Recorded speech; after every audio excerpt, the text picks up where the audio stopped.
السلام علیکم ناظرین، پارٹ 3 میں خوش آمدید۔ ایپیسوڈ کے شروعات میں ہم دیکھتے ہیں کائی قبیلے میں بیحان بے اپنے گھر والوں کے ساتھ موجود ہوتے ہیں۔ ساروجہ اپنی ماں سے کہتا ہے، ماں بابا نے شہزادے علاؤالدین اور عثمان صاحب کو بچایا۔ یہ سن کر ہزار خوش ہوتے ہوئے کہتی ہے، ماشاءاللہ میرے شوہر، قلعہ تو عثمان صاحب آپ کو ہی دیں گے۔ تو بیحان کہتا ہے، اگر کرا دین ہمارا ہو گیا تو میں صدران کے درمیان اعلی درجے کا ہوں گا، وہ میری بات مانیں گے۔ اب جب کہ میں نے قلعہ کما لیا ہے تو عثمان صاحب وہ مجھے ہی دیں گے۔ ہزال اس کے منہ میں اخروٹ ڈالتے ہوئے کہتی ہے، وہ دیں گے جب کہ آپ موجود ہیں تو وہ کسی اور کو نہیں دے سکتے۔ بیحان سروجہ سے کہتا ہے، قلعہ تو عثمان صاحب مجھے دیں گے، لیکن سروجہ تم فاطمہ خاتون کو اپنا تحفہ دو۔ سروجہ کہتا ہے، میں دوں گا بابا، میں دوں گا، لیکن اگر وہ قبول نہیں کرتی تو؟ ہزال کہتی ہے، حضور اس کی بات تو سنیں، بیٹا سروجہ تم ایک خوبصورت اور بہادر آدمی ہو، یقیناً وہ قبول کرے گی۔ بیحان سروجہ کو خوشبو لگاتے ہوئے کہتا ہے، فاطمہ خاتون کو اپنا تحفہ دو، اس کے ساتھ اچھا وقت گزارو۔ تو سروجہ کہتا ہے، بابا انشاءاللہ ہم قلعہ اور فاطمہ خاتون دونوں کو لے لیں گے۔ ہزال خوش ہوتے ہوئے کہتی ہے، انشاءاللہ۔ وہ دونوں سروجہ کو اس قدر جوش دلاتے ہیں کہ وہ اسے وقت تحفہ دینے چلا جاتا ہے۔ ادھر البئی اپنی بیٹی کے بال سنوار رہا ہوتا ہے اور اس کی بیٹی فاطمہ اس سے کہتی ہے، مجھے ڈر تھا کہ آپ کو تکلیف ہوگی، ماں کی طرح آپ بھی مر گئے تو کیا ہوگا؟ تو البئی اس سے پیار کرتے ہوئے کہتا ہے، میں ہمیشہ تمہارے ساتھ رہوں گا، ڈرو مت۔ کیا تم میرے لیے دعا کرتی ہو؟ تو فاطمہ کہتی ہے، ہاں میں ضرور کرتی ہوں بابا، ہم عثمان صاحب سے کب بات کریں گے؟ البئی اسے خاموش کرواتے ہوئے کہتا ہے، یہ ایک راز ہے، کیا تم بھول گئی؟ تم نے اپنے بابا سے وعدہ کیا تھا، تم ایک لفظ بھی نہیں بولو گی، یہ ہمارے درمیان رہے گا، وعدہ؟ تو فاطمہ کہتی ہے، وعدہ۔ ادھر ہم دیکھتے ہیں کہ فاطمہ خواتین کے ساتھ موجود ہوتی ہے کہ اسی لمحے سروجہ بھاگتا اس کے پاس آتا ہے اور کہتا ہے، فاطمہ خاتون کیا آپ مصروف ہیں؟ فاطمہ کے مصروف نہ ہونے پر ہار دکھاتے ہوئے کہتا ہے، یہ آپ کے قابل نہیں ہے، لیکن یہ میرا حصہ ہے قلعے کے خزانے سے۔ یہ کہہ کر وہ ہار دینے کے بجائے فاطمہ کو پہنانے لگتا ہے تو فاطمہ پیچھے ہو جاتی ہے۔ یہ دیکھ کر سروجہ کہتا ہے، معافی چاہتا ہوں فاطمہ خاتون، لیکن یہ میں آپ کو دے رہا ہوں۔ جواب میں فاطمہ کہتی ہے، شکریہ، لیکن مجھے اس تحفے کے پیچھے کی وجہ سمجھ نہیں آ رہی۔ یوسف وہاں پہنچتے ہوئے کہتا ہے، فاطمہ خاتون آپ پھر سے اچھی میزبان رہی ہیں، یہ شکریہ کے اظہار پر آپ کو یہ دینا چاہتا ہے۔ سروجہ بھی اس پہ طنز کرتے ہوئے کہتا ہے، اسی لیے تم بھی یہاں ہو۔ یوسف سروجہ کو پیچھے دھکیلتے ہوئے فاطمہ سے کہتا ہے، میں نے کمان پر آپ کی مہارت کے بارے میں سنا ہے فاطمہ خاتون، شاید یہ آپ کے قابل نہ ہو، لیکن جب میں نے اسے خزانے میں دیکھا تو میں نے سوچا اگر آپ کے علاوہ کسی اور کے پاس ہوگی تو ضائع ہو جائے گی، اگر آپ اسے قبول کرتی ہیں تو مجھے واقعی خوشی ہوگی۔ دونوں ایک دوسرے کو دھکیل کر پہلا تحفہ دینے کی کوشش کر رہے ہوتے ہیں۔ فاطمہ دونوں سے تحفہ لیتے ہوئے کہتی ہے، آپ نے کمان پر میری مہارت کے بارے میں سنا ہوگا، لیکن عثمان صاحب کی بیٹی ہر کسی سے تحائف نہیں لیتی۔ یہ کہتے ساتھ ہی وہ تحائف واپس دے دیتی ہے۔ وہ دونوں بہت پریشان ہو جاتے ہیں۔ پاس بیٹھی الجن بھی یہ سارا منظر دیکھ کر مسکرا دیتی ہے۔ بورسا میں لوکاس کمانڈر سے کہتا ہے، مسلمانوں کے مقدس امانتیں یہ ہمیں بے پناہ طاقت دیں گی، ہمیں اسے اچھے سے استعمال کرنا ہے۔ تو ایک کمانڈر کہتا ہے، طاقت ایک عظیم تحفہ ہے کماندار، آپ یہ کس کو دیں گے؟ جواباً لوکاس کہتا ہے، ایک بار جب عثمان اور کراسے ایک دوسرے کے آمنے سامنے آ جائیں گے وہ میرے راستے سے مٹا دیے جائیں گے۔ دوسرا کمانڈر کہتا ہے، چونکہ کراسے صاحب کا سمندروں پہ راج ہے، وہ زیادہ طاقتور ہے، دوسری طرف اس کی قوم روز بروز بڑھتی جا رہی ہے، ہر کوئی جانتا ہے کہ جنگ کے وقت عثمان کتنا باصلاحیت ہے۔ ہولوفیرا کے آنے پر لوکاس کمانڈر کو بھیج دیتا ہے اور ہولوفیرا سے کہتا ہے، پیاری ہولوفیرا کیا تم دیکھ رہی ہو امن کے لیے میں کتنی کوششیں کر رہا ہوں، مگر کرادین قلعہ لینے کے بعد عثمان جشن منانے کے لیے دعوت کا انعقاد کر رہا ہے، میں چاہتا ہوں کہ تم اس دعوت میں شریک ہو۔ تو ہولوفیرا کہتی ہے، میں معذرت خواہ ہوں، بدقسمتی سے میں آپ کی درخواست پوری نہیں کر سکوں گی۔ لوکاس اس کے پاس آتے ہوئے کہتا ہے، ہولوفیرا یہ مت بولو کہ میں تمہیں ڈھونڈنے کے لیے اس طرح کیوں گیا، تمہارے پاس یہ طاقت ہے کہ تم عثمان کو میری نیک خواہش کے بارے میں بتاؤ اور اسے یقین دلاؤ اور اسے یہ بھی بتاؤ کہ میں اسے دعوت دے رہا ہوں۔ ہولوفیرا رضامند ہوتے ہوئے چلی جاتی ہے اور اس کے جانے کے بعد لوکاس سسلیا سے کہتا ہے، کیا تم جانتی ہو کہ ترکوں کا جشن کب ہے؟ اس دعوت میں ایسا کچھ ہو کہ ان کی خوشی موت سے داغدار ہو جائے۔ سسلیا پوچھتی ہے، یہ کیسے ہوگا جناب؟ تو لوکاس اسے زہر کی بوتل دکھاتے ہوئے کہتا ہے، ایک چنگاری جو تمہارے ہاتھوں سے رکھی جائے گی جنگل میں آگ کی طرح پھیل جائے گی، تب عثمان کی دعوت کا رخ موڑ لے گی، تم اس کے سب سے خوشی کے لمحے کو غم میں تبدیل کرنے جا رہی ہو۔ یہ سنتے ساتھ ہی سسلیا وہ زہر لے لیتی ہے اور ہولوفیرا کے پیچھے نکل پڑتی ہے۔ کائی قبیلے میں بالا خاتون عثمان صاحب کو چوکا پہنا رہی ہوتی ہیں اور کہتی ہیں، بیحان صاحب، بیگم خاتون اور آپ کے تمام بچے قلعہ چاہتے ہیں، آپ کس کے بارے میں سوچتے ہیں عثمان؟ تو عثمان صاحب کہتے ہیں، تم مجھے بتاؤ بالا، تمہارے خیال میں کون اس کا سب سے زیادہ مستحق ہے؟ جواب میں بالا خاتون کہتی ہیں، میں نے جو سنا ہے اس کے مطابق بیحان صاحب لالچی ظاہر ہوتے ہیں اور بیگم خاتون بھی کچھ زیادہ مختلف نظر نہیں آتی۔ یہ سن کر عثمان صاحب کہتے ہیں، تو وہ سب اپنے مفادات کے لیے یہاں موجود ہیں، ایسی صورت میں ہمیں قلعہ سب سے کمزور کو دینا چاہیے۔ بالا خاتون پوچھتی ہیں، بیگم خاتون کو؟ نہیں عثمان، ایسا نہیں ہوگا۔ عثمان صاحب پوچھتے ہیں، اور ایسا کیوں ہے؟ تو بالا خاتون کہتی ہیں، وہ عورت مجھے کبھی پسند نہیں رہی، قلعہ اس کے سپرد نہیں کیا جا سکتا، میں صرف اتنا کہوں گی کہ محتاط رہنا، لیکن اگر آپ اسے دینا چاہتے ہیں تو آپ کو میری طرف سے پریشانی ہوگی عثمان۔ جواب میں عثمان صاحب کہتے ہیں، ٹھیک ہے، کرنے کو کچھ نہیں ہے، اور اگر یہ بات ہے تو بالا میں تمہارے لیے نقصان اٹھانے کو تیار ہوں۔ یہ کہتے اور سنتے ساتھ ہی وہ دونوں ہنسنے لگ جاتے ہیں۔ باہر جیرکتائی یوسف اور سروجہ کی جانب دیکھتے ہوئے کہتا ہے، دو بہادر سپاہی، دونوں مضبوط اور بہادر، وہ یہاں آپ کے سامنے ہیں، وہ یہاں آپ کے سامنے ہیں، اب یہ تیر چلائیں گے اور ہم دیکھیں گے کہ کون سب سے زیادہ ماہر تیر انداز ہے۔ یہ مقابلہ دیکھنے کے لیے فاطمہ بھی وہی موجود ہوتی ہے۔ یوسف پہلا تیر چلاتا ہے اور سروجہ پیالہ پھینکتا ہے، مگر یوسف 3 تیروں میں سے ایک بھی تیر پیالے کو نہیں مار پاتا۔ یوسف کی ناکامی پر سروجہ بہت خوش ہوتا ہے اور ہنستا ہے، مگر کچھ ہی دیر کے بعد یہی ہزیمت اسے بھی اٹھانا پڑتی ہے۔ مقابلے میں وہ دونوں بری طرح ناکام ہوتے ہیں اور فاطمہ کی وجہ سے شرمندگی محسوس کرتے ہیں۔ آخری بار جیرکتائی پیالہ پھینکتا ہے تو فاطمہ تیر مارتی ہے، پہلا تیر ہی پیالے کو لگنے کے بعد پیالہ ستون کے ساتھ جا ٹکراتا ہے۔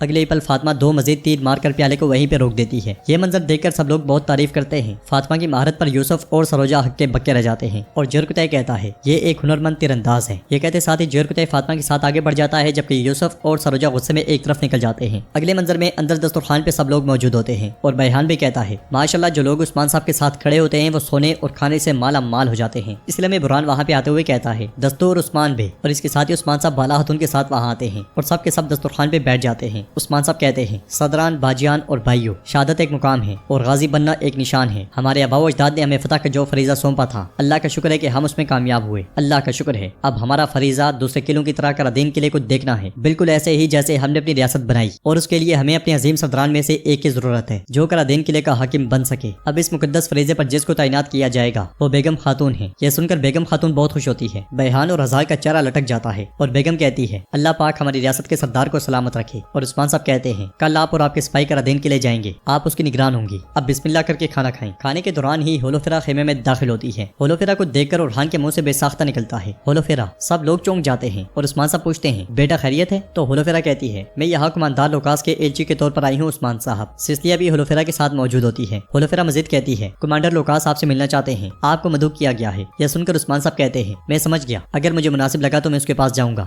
عثمان صاحب کے کہنے پر وہ دونوں بھی ان کے ساتھ کھانے پر بیٹھ جاتی ہیں اور اورحان خوش ہوتے ہوئے ہولوفیرا کو دیکھتا رہ جاتا ہے۔ باہر بے ہوش بائسنگر گھوڑے پہ پڑا ہوا قبیلے میں داخل ہوتا ہے۔ یہ دیکھتے ساتھ ہی سپاہی بھاگ کے گھوڑا پکڑ لیتے ہیں اور آئیکود بائسنگر کو اٹھا کر خیمے کی جانب چل پڑتا ہے۔ تو ناظرین اس کے ساتھ یہ ایپیسوڈ بھی اختتام پذیر ہوتی ہے۔ اگر آپ کو ویڈیو پسند آئے تو ویڈیو کو لائک کریں، چینل کو سبسکرائب کریں اور بیل آئیکن پر لازمی سے کلک کر دیں۔ انشاءاللہ ملتے ہیں نیکسٹ ویڈیو میں، تب تک کے لیے رکھیں اپنا اور اپنوں کا بہت زیادہ خیال۔ اللہ نگہبان۔